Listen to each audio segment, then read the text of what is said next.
Welcome back to the NFL Report. Steve Wyche, James Palmer with you. We are now with Super Bowl champion, former Chiefs right tackle, Mitchell Schwartz, the thorn, Steve, in Von Miller's side. Von could just never figure out the way Mitch played. Mitch was brilliant against one of the best pass rushers we've ever seen. It was awesome, a matchup to watch repeatedly in that AFC West. Mitch, thank you for joining us. Yeah, thanks for having me. I missed those days playing him. Not the stress that came with playing him, but it was a fun matchup. Hey, Mitch. As we get started, I mean, this is kind of a tone setter. What is Andy Reid? I mean, both teams are going through it, but this bye week, this kind of prep week, what are these players going through? What are the coaches going through? So when they get to Las Vegas or the side of the Super Bowl, when there's all these other expectations and demands, that the groundwork has pretty much been laid. So this is actually a much different, quote unquote, bye week for Andy Reid than his normal bye weeks. I think we all know the record coming out of a bye, how good he's been, and he usually gives guys the full week off. Back when he first started doing it, I don't know what the CBA allowed. These days, you have to take at least 4 consecutive days off in a row. But he'll basically have you in for a Monday meeting, kind of go over things, and see you next Monday. Be safe. Try to work out a couple times if you can. This week is the complete opposite. He has you in, and it's basically a game plan week. Now, it's not like the full schedule of what a typical Monday through Saturday would look like, but he wants you to get all your kind of incidental stuff in terms of planning and tickets and hotels. All that stuff should be done by the end of today. Just kind of get it out of the way. Then you don't have to worry about it for the next week and a half. And then you turn the page on that and come tomorrow. It's almost like an in-season Wednesday, Thursday, Friday in terms of what a game plan would look like. So by Saturday, the end of Saturday, you've gone through what you normally would go through in terms of a full game plan against the opposing team. So you can, take your travel day on Sunday, get down to Vegas for the team this year. And then on Monday, you can start up and you're not starting from scratch. It's not like a normal bye week where you're kind of coming in fresh and now you're going to turn your eyes on what the opponent's going to do. You're going to get to the site and you're going to have had a full week of preparation already in. And so the game plan obviously changes a little bit and there's some tweaks. And, we actually didn't like the way this thing looked last week. And, maybe Pat likes this thing better and Travis is better at this thing. And you watch a little more film, maybe you find another tell or another little key and you alternate. But you're getting to the site and you've got a full week of practice and that full understanding of the team you're going against. And so it's actually a pretty cool way to do it, a little different than most of the guys are used to in terms of what a normal bye is. And so more work than you're used to, but also makes the week of the Super Bowl a lot more easy flowing. And with all the distractions down there, that's what you need. Mitchell, you've been through a Super Bowl week once you get to site with Patrick Mahomes and Andy Reid. I'm just thinking of their offensive minds. You mentioned some tinkering that may happen, but are those two kind of just, is it always going, even though there is a game plan in? How much changing do you see them kind of moving around, even though everything's in place before they get there? Those last several practices. Yeah, it's really a commitment to the game plan and to making sure that whatever is in is working the way it's intended and to make sure that everyone feels good about the way things go. I think you see it in the opposite direction a lot of time when coaches get too much time on their hands. They try to do too much. They watch too much film. And, this thing would be great, and this team did this a couple years ago.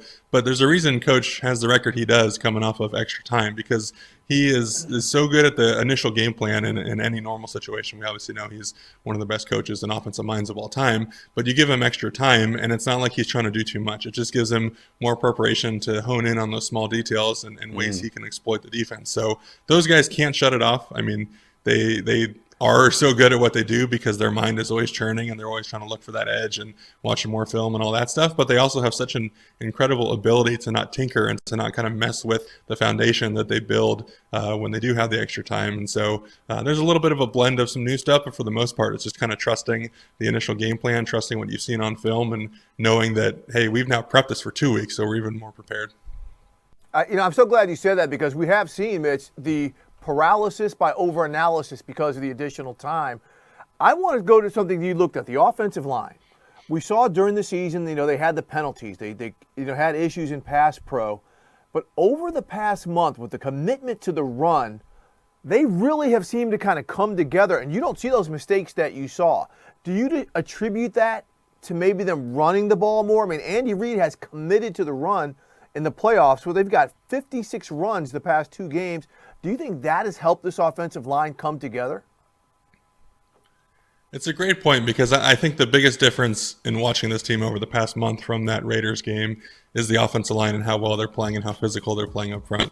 And there's a little bit of a give and take in terms of the run game. You know, coach is going to call his runs. Obviously, he's historically been a pass-heavy guy compared to some others. But he likes to call his runs. He likes to challenge the O-line. He gets into critical situations, and he'll put it on the offensive line's back. But the O-line has to succeed, and you have to make coach want to keep calling runs. You know, if you start the game plan and you're saying, hey, we're going to run, 6 out of the first 8 plays. We're going to establish our physicality. We're going to put it on him. If those 6 runs only get you, 8, 9, 10, 12 yards, he's not going to keep calling it. He's not a dumb guy. He's going to go with what's working. And so it works both ways. I'm sure he challenged the offensive line. Hey, we need to step up our game. We need to get back to being as physical as we know how to be, especially come playoff football, because, most of the playoffs are going to be won in the offensive and defensive lines. And then the O-line has taken that challenge on themselves, and they've shown that coach should keep calling runs, and we're going to have success doing it, and we're going to be able to establish the game that way. And as you mentioned, we haven't really seen the false starts. We haven't seen the procedural penalties. There's been a couple, physical penalties, the holding stuff. I mean, the second one last week on Trey, I would argue, is a pretty poor call, even though I know what the official is seeing. On the screen. But this team, this team is now also, this is how they're different. They're good enough to overcome a mistake. They're good enough to overcome a couple mistakes, where earlier in the season, you had a fumble and a holding call, and that ruins 2 drives, and the team wasn't good enough to overcome that and still win the game. But at this point, the team is good enough to do that, and that has been a really fun aspect to watch as well. Mitchell, you were day in, day out with Patrick Mahomes for several years, putting up numbers that were just blowing our minds. This offense was high-flying, and it was going deep, and it was unbelievable to watch. But last week, Travis Kelce said right now, with everything that this offense has been through, is the best he's ever seen Patrick Mahomes play. Right now, even though the numbers aren't what you played with. Being as close to studying this team as you are, Mitch, is Pat at a different level right now with everything that he's kind of found a way to overcome? Take us inside the day-to-day with him in terms of how he finds ways to win. I think so, and this is honestly a point I've made over the past few years, is these quarterbacks keep improving mentally, and you can kind of keep improving, maybe not linearly, but as a quarterback, you just keep banking experience and experience and experience, and you get to a point where you can watch all the film that you typically do, but there's just like a feeling in your body that I might not have seen this, but a few years ago, this team got me on this thing, and I just know how to react in the moment. And when Pat was lighting up the league his first few years, he didn't have all that experience. We talk about these kind of older quarterbacks that become so quick with their decision making, Peyton Manning, Tom Brady, Drew Brees. Well, we talk about that once they get into their 30s, and Pat's still in his late 20s, so he's going to keep improving mentally. And so that's what Travis is talking about. That mental game has continued to improve, and I would argue that the physical game, the rest of the offense, I wouldn't say regress, but it's different than it used to be, and maybe not quite as easy as it used to be, and guys aren't quite as open, and there's not as much space created, and defenses know how to defend this particular offense a little bit better. So he's able to blend the mental aspect of 6 years of playing football now, and 6 AFC Championship games, 4 Super Bowls, with all the physical traits. And there have been a couple rough times, a few years ago, the start of the season, and kind of the too high shell look, and the Chiefs, solving it, quote unquote, and he had to change his game a little bit in that perspective. This year, some rough patches with the receiver room, with the offensive line room, with really the entire offense not being on the same page, and guys taking turns making mistakes. He's had to overcome that as well, and so he's able to take, for him, what looks like a bad stretch is still really MVP level football, and combine that with his otherworldly mental capabilities. And so I do think this is the best version of him, because he's got the most experience he has. Physically, guys are typically in their prime at the age that he is. He's probably as healthy as he's ever been in the playoffs. And we've seen this over 3 weeks. He's been, I'm not going to say flawless, but he's been pretty close to flawless, especially from a physical perspective when you look at where he's putting the ball and how he's kind of throwing guys open. And in case in point, in that first touchdown to Travis. And Mitch, you talk about the experience. The last question here, we only have about 90 seconds. But Pat said after that game, he doesn't have to do certain things because he knows he has the defense to bail him out. This is a defensive team. The Chiefs are here because of their defense.